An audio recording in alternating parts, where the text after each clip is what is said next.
Do you work in the animal health industry or veterinary profession? Have you ever wondered how people began their careers and how they got to where they are today? Hi everyone, I'm Stacy Purcell, the founder and CEO of The Vet Recruiter, the leading executive search and recruiting firm for the animal health industry and veterinary profession. I was the first recruiter to specialize in the animal health industry and veterinary profession in the United States and built the first search firm to serve this unique niche. For the past 25 plus years, I have built relationships with the industry's top leaders and trailblazers. The People of Animal Health podcast highlights the incredible individuals I have connected with throughout my career. You will be able to learn more about their lives, careers, and contributions.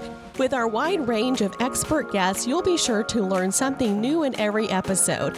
Thanks for tuning in and enjoy the episode. Welcome to the People of Animal Health podcast. Today's guest is Jon Ayers, a transformational leader whose impact on animal health is unmatched. As former chair and CEO of IDEXX Laboratories, Jon helped grow the company from $380 million to $2.4 billion in revenue, driving a 40-fold return for shareholders and reshaping the standard of care in veterinary medicine. After a life-altering cycling accident in 2019, Jon redirected his strategic vision toward conservation and philanthropy. He now serves as board chair of Panthera and leads major feline health initiatives through the Catalyst Council. Jon's story is one of innovation, resilience, and unwavering commitment to animals worldwide. Jon, thank you for being my guest today on the People of Animal Health podcast. And how are you today? I'm doing fine. Thanks for those kind words, Stacy. Well, I'm so happy to have this time together, Jon. I'd love to start off at the beginning. What was your life like growing up, and where did you grow up? So I grew up in the woods of Connecticut in Wilton, which was very rural at the time, and we had woods all over us. I enjoyed exploring the woods. I just enjoyed. My mom said I always kept myself busy. You know, I enjoyed projects. I taught myself a lot of things. I taught myself to be a bicycle mechanic, a bartender, a ballroom dancer, just different things that interested me. But I think the two life-altering experiences I had as a teenager is first, my parents arranged for me to spend a summer with a French family when I was 15. And, you know, I had 2 years of high school French, which is, you know, not much. So I had that and a dictionary. I went to visit the family, and within 3 days, the son they had, which was about my age, and I went into the Pyrenees in a French scouting camp, which is kind of a little paramilitary. And of course, you know, nobody spoke English, okay? So here I was trying to figure things out. They'd do a morning reveille, and they'd explain the activities for the day, and everybody get really excited. Of course, I had no idea what they were saying. So I had to sort of figure things out. And so I ended up spending 2.5 months in France. And my family at the end told me they surprised I lasted because they had a lot of other boys that they had mostly from England, who just got homesick and went home. And I seemed to be, you know, able to be there and enjoy it for the whole time. The second experience was my a family friend suggested that I was going to public high school in Wilton, which is a very good school, but, you know, it was pretty easy for me. I'd get my homework done while I was in school. I wasn't really challenged. And so they suggested that I should go to a much more academically rigorous school. And I ended up going to Phillips Exeter Academy in the middle of my junior year, which is kind of an odd time, you know, because everybody's getting ready to apply to colleges. And so I was like thrown into the deep end, you know, with all these kids that had already had, you know, a year, 2, 3 of you know, already rigorous academic education. And I had to sort of figure it out. And I was pretty overwhelmed at first, but I ended up figuring it out and doing well enough grade-wise to get into a top-tier school, Yale. So I think the theme there is I'm very comfortable jumping into situations that are brand new and sort of figuring them out. And that's really been the theme of my professional career, and maybe even the theme of my, recovery after my accident. That I'm sort of able to assess assess the landscape and figure things out and figure out how to thrive within a brand new environment. Well, John, how did you first get into the animal health industry? Well, I was, as they say, between jobs. I had my first big CEO operating experience running a Carrier Corporation, which was an industrial company. So I was on the market, and I was recruited by the board of IDEXX, who was looking for a successor to the founder, who wanted to retire. He was ready to, he built the company, but he wasn't. He was an extraordinary individual, but he wasn't. It's sort of, I think, just gotten too big for him, and he really didn't know how to be a professional leader. So he and the board recruited me, and they took a risk on me because I didn't know anything about animal health. But I mean, who did at that time? But as I said, I was able to figure things out, and I had a degree in biochemistry, which gave me a strong science foundation. And not that that helped a lot, but at least it gave me a little bit of credibility. And so, again, I dove in and started to figure things out. Well, you led IDEXX Laboratories through one of the most extraordinary growth trajectories in the animal health sector with 40 times shareholder return during your tenure and 100 times with your successor.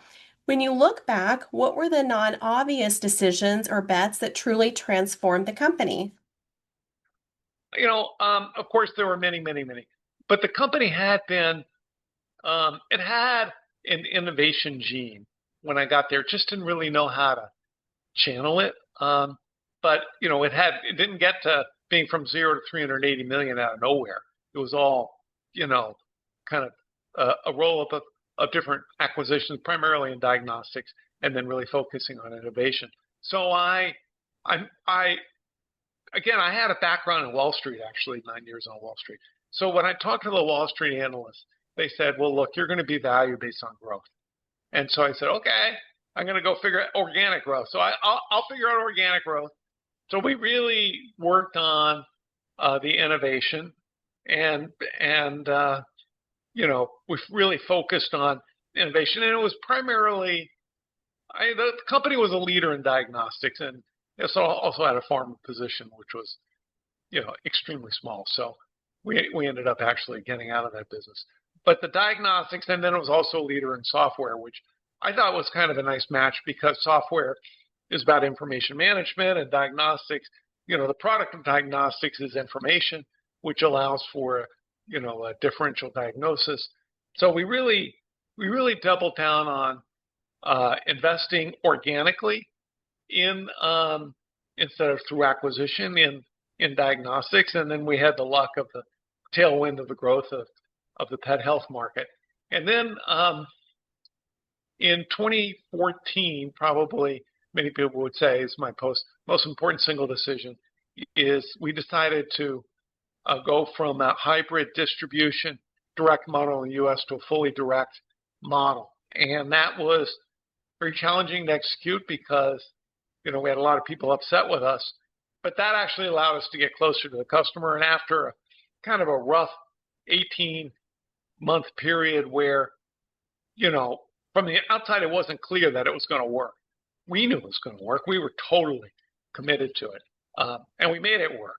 And then, once it was fully in place, we had a year of being direct behind us. The distributors finally, went on to other priorities because the year-over-year was already behind them. That's when things really took off, and we had a second wave of tremendous growth over that period, over the next 4 years. 5 years, actually, ever since then. IDEXX invested more than 80% of the industry's R&D in diagnostics and software under your leadership. What strategic insight convinced you that diagnostics rather than therapeutics was where the future of veterinary medicine should be or would be rewritten? Well, that's where we were. I mean, we ended up being the leader in both in-house equipment and test kits and reference labs. That was our core competency. It was a recurring revenue business. Everybody now not talks about recurring revenue, but back then it wasn't as big a thing. And we got out of the therapeutic business in 2008 because it was just very small. We had really no idea what we were doing. So combined with the software business, and then it turned out to be the highest growth segment. Part of that was because we made it the highest growth segment. And then part of it, and all the innovation and the, helping customers understand the value of diagnostics and understanding the pet health and the trends. So we both created that wave and rode that wave. And also because we were really unique in doing new product development, we were able to consistently gain share for a long time, probably over the last 15 years. Well, your transition from the CEO seat to a new life after your 2019 cycling accident is incredibly powerful. Could you share the moment you realized that your strategic leadership could and would continue even as your physical realities changed? Well, yeah, I mean, that was a pretty profound physical change. And first I had to sort of attend to making the adjustment. And so I rolled off the board. I rolled off as CEO, and I stayed on the board for 5 years. Then I was interested. Was already interested in wildcat conservation. I developed that interest 2 or 3 years previous. I've always loved cats. I always loved nature. So one day I asked myself, what kind of cats are in nature? And I started researching that and finding out there were all these small cats and then, a few big cats. And the whole field just fascinated me. And then I started supporting a Panthera. And then they kind of woke up to the fact that I was getting to be a bigger and bigger supporter. And they put me on the board and immediately made me chair of the finance committee because nobody knew what was going on in finance. And by the third board meeting, the board chair told the board, without actually talking to me, he said, well, Jon's going to be our next board chair. And he gave the reasons why, which were, first, I had a genuine interest, unique interest and affection for the cats in wildlife. And second, I had the business skills. And that was I think that was, within 2 years of my accident. So March of 2021. And, of course, he talked to me after he said, like, tell me if I, went too far. And, I said, well, I am I'm a quadriplegic, so I don't care. It was like this, the guy, Tom Kaplan, he's just an extraordinarily unique individual. He was the founder of Panthera. He put a lot of his own net worth into it. I think it was sort of the validation that I could still make a contribution, and I could make a strong leadership contribution. And so that, in a kind of a weird way, that actually rebuilt my confidence. And then I really good at figuring things out. So I figured out how to be board chair, and I learned the organization. I met all the board members, and now we're 5.5 years into it, and we've doubled the size of Panthera, and it's got the best prospects ever. And he's still on the board, very strong supporter. We have a great board, a great management team, and its sole focus is wildcats, which is my thing. So that's why it made such sense for me to do this. Well, you've often described yourself as a cat person, and you just talked about what drew you to wildcat conservation specifically. How does it connect to the strategic mindset that you honed in corporate life? Well, yeah, that's an interesting question. Generally speaking, people in nonprofits don't really understand strategy finances, administration. They're really focused on whatever their mission is. Quite frankly, aren't very good managers. And so I was able to bring really key insights into conservation. And just to give you one example, this seems really obvious if you're a business person, but it was totally new to parts of conservation. So if we're trying to conserve, say, tigers, and they were really good at doing this, the question is, well, what's the wild tiger population? Tigers are actually pretty easy to measure because, every tiger's stripes are different, called their paleage. And so you take a photograph, it's pretty easy to distinguish one tiger from the next. But one of the big areas we're in was lion conservation. And the whole lion conservation, they were doing all this work to protect lions from, poaching and encroachment and all this. But no one was actually measuring the lion population. Like, wait a second, now lions are harder to measure than tigers because, they're monochrome. But there are ways to do it.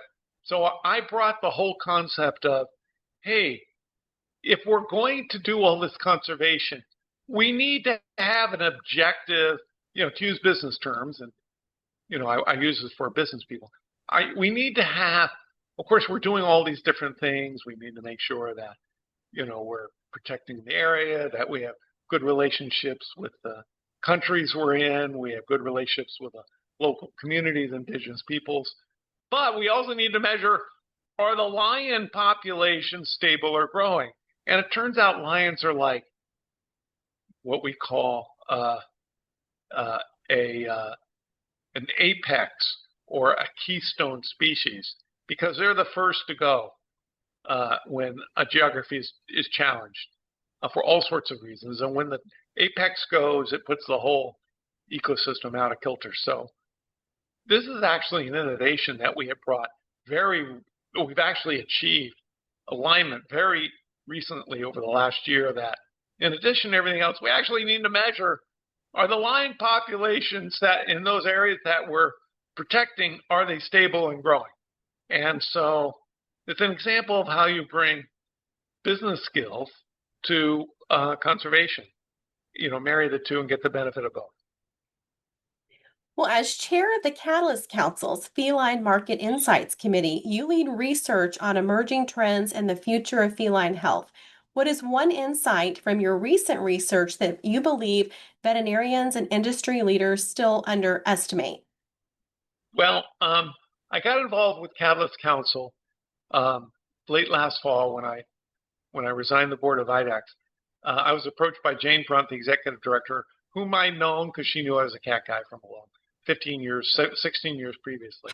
And she asked me to be, on the board. And as we thought about it, I said, well, I think the most value I can bring is market insight. And the veterinary industry is just got very poor data. I mean, I don't know why. First, it's hard to measure. And second of all, it's like no one really has the skills to measure. I don't know. No one has the intellectual curiosity. It's really important data, okay? So the insight that I said is, well, we need to start not only measuring visits, which is the sort of the key volume metric and revenues, but we need to measure dogs versus cats, because I think cats are different than dogs. We had some preliminary indications. And as everybody knows who's been in the veterinary industry, overall visits have been declining for 4 years, ever since the peak of 2021. Well, guess what? Cat visits are not part of that decline. They've been growing since 2023, and they're about 23% of all visits right now. So it turns out cats are very different than dogs. And so the drivers of cat populations and trends are very positive. And of course, the overall, which is mostly dogs, are negative. So that was the first insight. And then the second insight, we really needed to dig in to what was affecting not just cats, but overall visits. And we dug in, and I would say that the key insight we came across was that the price of veterinary medicine had grown significantly. Price increases for a variety of reasons had taken place since COVID. And just to put a number on it, while overall CPI since before COVID has grown 25%, veterinary service inflation has grown 45%, so 20% more. And it's just priced a lot of pet owners out of the market, and that's one of the headwinds that we're seeing with visits. And so, of course, nobody wants to admit that, but that is a major driver, and we see it in the primary research when we do interviews with pet owners. And I mean, it's very clear the cost of veterinary medicine has really gotten out of reach in that middle income bracket that prior to COVID was better able to afford it. Well, John, you've had a front row seat to major global operations from Asia Pacific manufacturing with Carrier to M&A at Morgan Stanley to strategy at United Technologies. How did these earlier chapters shape the way you ultimately led IDEXX and now guide your work in conservation and boards? Well, I had a very eclectic career. So, I majored in biochemistry, and then I went to work for IBM in selling and providing technical support for computers in the late 70s. Then I went to business school, and then I went to Bain for strategy consulting, and then, I went into investment banking, mergers and acquisitions at Morgan Stanley. These are just totally different areas. And then I went to provide operating leadership in an industrial company as part of United Technologies Carrier. And then I came to IDEXX. I think when I came to IDEXX, all of a sudden, all those different pieces of my career fit in. Okay, the biochemistry gave me confidence in understanding the technology and the medicine. The obviously working for IBM helped me with the software side of the business. The strategy skills that came from both my Harvard Business School experience and my 3 years at Bain were extremely important. I think you have to have a really strong vision and strategy to be CEO. And then my finance skills from being on Wall Street and understanding how Wall Street worked, understanding finance, understanding how companies were valued. I took companies public, so I understood that. And then really the operating career is what I started when I went to United Technologies, eventually running Carrier. So being a P&L manager. So all those different pieces finally clicked into gear, when I came to IDEXX, and I leveraged them all to provide a kind of outsider point of view, but dug really deeply in trying to understand the medicine, the technology, the customers, the competitors, the global footprint. I knew that from several of my prior experiences. And it took me a little while. It took me probably a year or two before I had a level of confidence. And of course, I'm still learning today. Here we are 23 years later. Well, you do bring rare visibility across the entire veterinary value chain, including diagnostics, software, therapeutics, and consolidation dynamics. Where do you believe the next major disruption in veterinary medicine is going to come from? Yeah, so the big disruption, particularly in some markets, US and certain international markets, was the consolidation wave, which I never really, at first I kind of downplayed. I didn't understand it. I really didn't see where there was synergy in putting a bunch of disparate practices together. And well, we could come back to that, but I underestimated how powerful a wave it was, and then the rate of consolidation. But I think that is a bold statement. I think the rate of consolidation of individual practices into groups is probably behind us. That was a big wave. Not to say there weren't going to be some. I think it's more of a big behind the small, but the independents I think are going to stay independent. And then the big one is AI. AI is the veterinary industry, and we wrote a paper on this. The veterinary industry is uniquely, if you will, exposed or inherently benefits from AI technology. And we wrote 15 different reasons, but the big ones are that it's not regulated, that it's a medical service, which has a lot of information associated with it. It's driven by the pet owner economics. So I really do believe that AI is going to transform a lot of industries, but I'd say I would put that at, if you put a scale of 1 to 10, most industries will be transformed, maybe 5, 6, 7. I would put veterinary industry at like 9 in terms of its susceptibility to being transformed. And I don't believe most people still understand that, even though we've been trying to make that case for the last couple of months. But those who understand that will be ahead of the game. I think it'll create a fair amount of turmoil, but I think at the end of the day, pets and pet owners will be big beneficiaries from this as the industry grapples with how to utilize AI technology in the pursuit of animal care. Hey everyone, we are interrupting the episode briefly to talk to you about today's sponsor. This episode is brought to you by the Vet Recruiter. The Vet Recruiter is the go-to executive search and recruitment firm in the animal health industry and veterinary profession, dedicated to connecting exceptional employers with high-caliber candidates.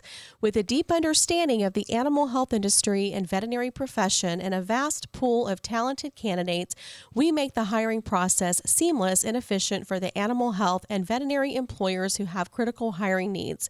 If you are an employer in search of top talent, or you work in the animal health industry, or are a veterinarian ready to take the next step in your career, look no further than the Vet Recruiter. The Vet Recruiter has placed many of the industry's top leaders, from CEOs to COOs to chief veterinary officers to VPs of marketing and sales and heads of R&D and chief scientific officers.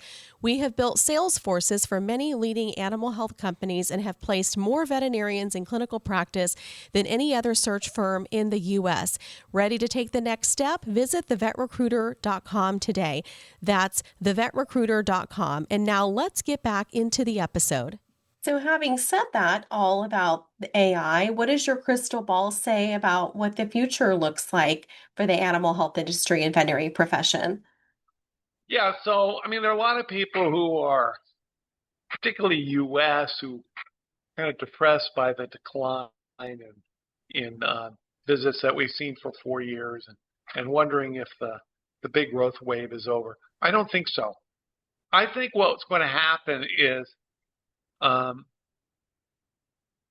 we're going to see the price umbrella, the price bubble, be moderated or even pop a little bit. And I think some people are going to start figuring out how to provide lower cost veterinary services for pet owners who want to go to the vet, but it's too expensive for them. That is going to be figured out. It's probably going to be enabled by AI. I've seen a couple of ideas, but I haven't really seen it yet. But it's just begging to happen because pet owners, they make the decisions, and somebody figures out how to serve this middle-income customer. Because I just generally thinking most of veterinary services is really serving higher in customers right now, which is okay. That's great, except that what about all those pets and pet owners that are, not in the 150,000 household income plus? And so I think they're crying out for solutions, and how that evolves, I think is going to be very interesting to watch over the next 12 to 18 months. But as that gets sorted out, and if there is a reversal in veterinary service inflation, I think we'll see an explosion in volume, because I think the underlying people still love their pets. There's no question about that. They love their dogs. They love their cats. Pets are, here's an interesting observation. In every culture in the world, people have pets. So it's endemic to the human condition. So I really don't see that trend, that underlying long-term secular trend, um, changing. And so we just need to go through this period where um, prices got too high and uh, things need to adjust one way or another. That makes so much sense. John, what has been the most surprising thing to you during your career in the animal health industry? Well, the first, I didn't really know when I joined IDEXX that, I figured there was a lot of organic growth opportunity, but I didn't predict that we were going to see 20 years of, growing ownership and growing care per animal. I mean, that's been very gratifying. The other surprise, and it was even happening back in the early days, was this consolidation wave. I simply didn't get the economics of consolidation. That you buy all these practices, they're all completely different. Okay, maybe you save some money on certain supply costs, but that is offset by overhead that's outside the four walls of veterinary practice. So I just didn't get it. But what I did not appreciate until it had gone on long enough that the wave was undeniable was two things that I should have seen. First, many veterinarians wanted to retire, and it was a way for them to exit and, monetize their retirement, which was their investment in a veterinary practice. And then the second thing is the financial industry. There's a lot of capital, and these corporates, roll-ups, consolidators, whatever you call them, they could buy a practice at the time 6 to 8 times what's called EBITDA or profitability measure, and then their group would be valued at double that. So it was like an arbitrage. Buy low, and then the more you bought, the more you were worth, because you got a multiple, and it was just capital desperately looking for places for a return. And roll-ups were across. Roll-ups are across a lot of it. Some made a lot more sense than others, but roll-ups are kind of a trend that's happened across many industries, and it was just very powerful. But I think what's happened is those multiples got so high by 2021, then all of a sudden the capital market spigot was turned off, and the prices dropped phenomenally, and basically no acquisitions of any size happened. After that, a lot of these groups had a lot of debt, or they had a lot of expectations. No one predicted the 2022 reversal. Everybody thought it was just going to keep going, even though and 21 was a blowout year, and then all of a sudden visits started declining. No one predicted that. So everybody was caught off guard. So now these groups need to figure out how to run the practices. Well, guess what? That's not easy. I developed a very good relationship with one of the earliest consolidators, a guy named Stan Creighton, who founded NVA. He was a veterinarian, and he founded NVA. And I think he was there through the consolidation of about the first 200 practices. It's now, I don't know, 8 times that size, 7 or 8 times that size. But he was there through the first 200 practices. I got to know him really well. I won his diagnostics business. And he told me something I'll never forget. He said, this business would be really good if it wasn't for veterinarians. And that was the point, is that, veterinarians are very independent. They like to practice the way they practice. It's always been the case. There's never been any, third-party pay or anything like that to tell them how to practice. Every practice does it differently, and they're very proud of that independence. And that makes it very difficult to run a roll-up. And I think that's been the case ever since then. That veterinarians are super nice. They're super, dedicated professionals, but they just think differently. And I don't think this whole private equity thing is easy for them. Well, Jon, resilience is a theme that runs through your life, from scaling companies to navigating catastrophic physical trauma. If you could condense everything you've learned into one message for people facing profound transition, what would it be? Well, the thing is, most people are going to face more than one profound transition in their life. It may not be a health-related transition. It may be a family-related transition or a career-related transition, or, there are all sorts of different things that people are affected by, and there's even studies of how people handle this. So, yeah, it was tough physically and also mentally, because here I was totally invested. Every waking hour of my day was either focused on my running IDEXX or my family or my health. Those were my three vectors of focus. And so, the family was there, fortunately, but the whole professional thing was just completely taken off the table. And so I've always had the philosophy that, very simply, one of the things I learned when I was a kid and in college was learn how to play poker. I thought that was really helpful. I said, you got to play the hand you're dealt. You can't cry over it. You just got to play the hand you're dealt. You deal with the facts at hand. You understand what they are, and you say, what can you make of them? You're grateful for what you have. There's even in the depths of depth. I started developing a habit when I was in the depths of early rehab. Basically, the 5 things I was grateful for every day. And, that's a skill that once you get good at, it's actually pretty easy to think of all the grateful things as opposed to all the bad things. And like I had one guy who was a quadriplegic, and he said, I used to be able to do 20,000 things, and now I can do 2,000 things. Okay, I'm not going to focus on the 18 I can't do. I'm going to focus on 2,000 I can do. So you just focus on, okay, what is it you can do? And I was very fortunate in my accident that even though I landed on my head and broke my neck and my spinal cord, my head was protected by a really high-tech helmet, and so I didn't have any brain injury, and so that's one of the things that and being alive. Those were the 2 first things I was most grateful for, and then my family and their support.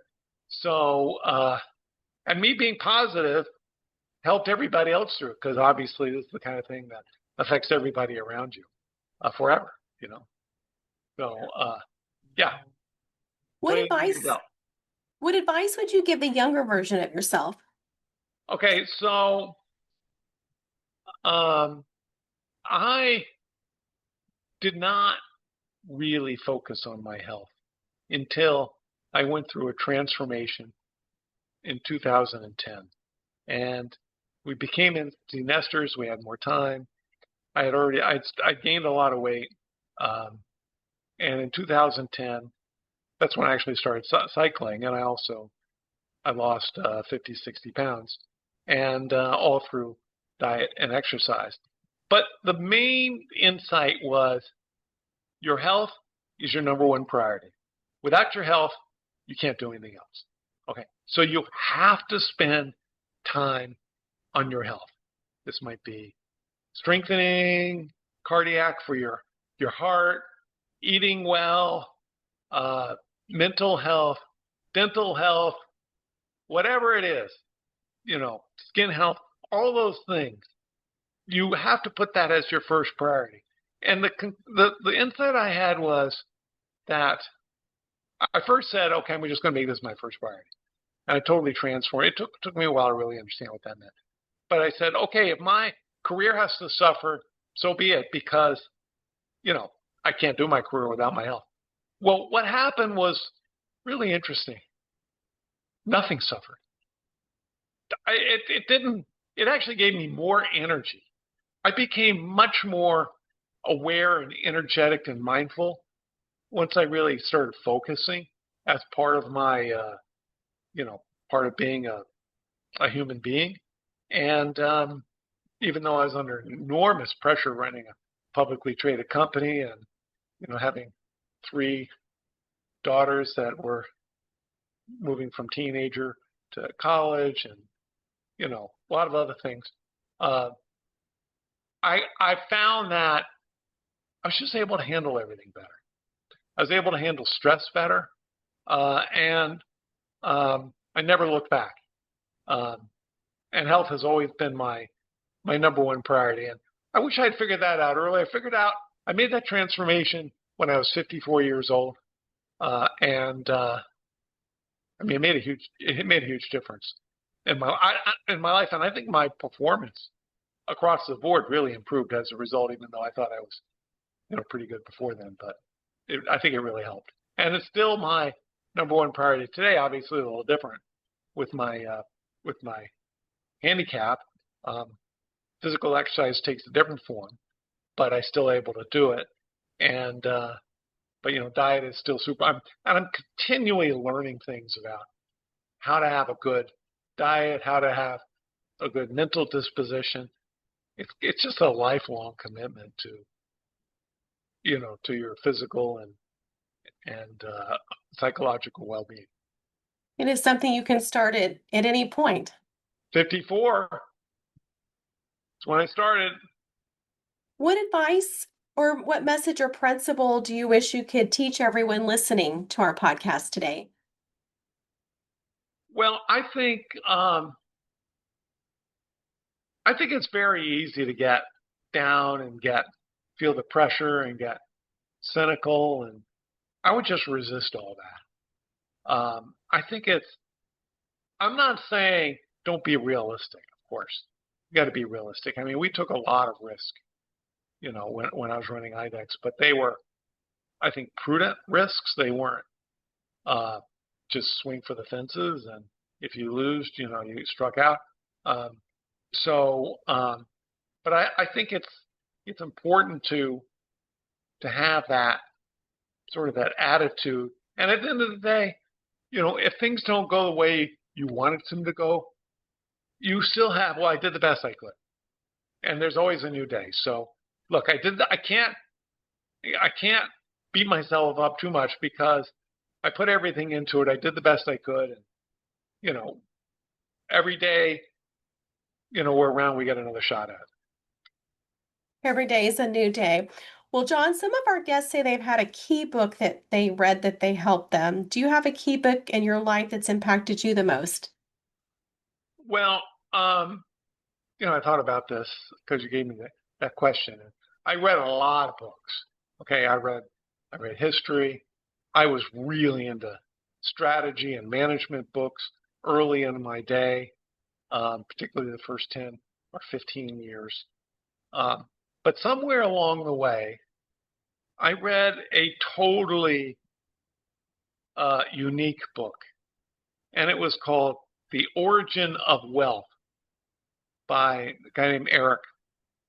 Last name begins with a B, but if you Google Origin of Wealth, it's a terrible title, but it's a derivative off of Darwin's Origin of the Species. And it really talks about industry, competition, and structure. And that is, it's dynamic, and it is a product of the environment and a product of individual actions. And that's kind of like the origin of the species. So it looked at the evolution of, industries from a biological point of view. That was such a unique and different way of thinking. And the book was great. Last third of the book's terrible, but many books are like that. They just try to do more than they can. But the first story was the ecosystem in a Philippines dump and all the different players and, what they did to survive. Obviously incredible poverty, but it was an ecosystem with different players at different steps of the way. And there was a reason for that. And so you look at your industry and you say, why is it structured the way it is? What are the reasons behind that? And what could change that? So it is a dimension of competitive and strategy overlay that is recognizing that there are dynamics at play. And by understanding those dynamics top down, and I always try to look at things top down. When I was, CEO of IDEXX, I tried to really understand my competitors. Try to understand the financial markets, private equity markets, our customers, the technology, our employees, and how they thought about things. And of course, any governmental impact, how things were different around the world and why they were different. And that really gave me, I think, a very strategic overlay that helped me predict changes in the industry that many people just didn't, well, most people didn't see. I like to say I'm really good at seeing the future when I have a lot of domain expertise, barring there's obviously some things I can't foresee, but within my domain, I think I'm pretty good at it, which is why using my skills in knowing, as you said, knowing all the different dynamics of the veterinary profession and really understanding technology and now really diving in with AI, that allows me to, I think, along with a few other colleagues who have this gift, at least 2 or 3 of them who have a similar gift or from a little different angle, we're able to make these predictions, and we may not be entirely right, but they're very different because I think most people aren't thinking about it. They're just trying to get along day by day. They see the world as static. They don't see this dynamic, and they can't always see around the corners. And I think that's part of being a leader in the industry is, starting with grounding of versus about the pets and the pet owners, and then really seeing around the corners, and that's where the opportunities come. That's a real gift to be able to see around the corners. Well, Jon, you've got the mic. What is one thing that you want to share with our listeners of the People of Animal Health podcast before you drop the mic today? It's a great industry to be in. It's still a growth industry. I find that people, basically industry pulls people in. Some people come into the industry, they don't have any industry background. It takes them a while to learn. I think that's challenging for them. There are very few people in the industry who have strong strategy, management skills, and industry experience. Maybe that's true in a lot of industries, but because this industry has grown organically so much, I think I think, we just don't have enough good leaders. Now, hopefully some of the people that have come in, and there are some, current leaders that have spent a lot of time in the industry that are growing into more senior positions.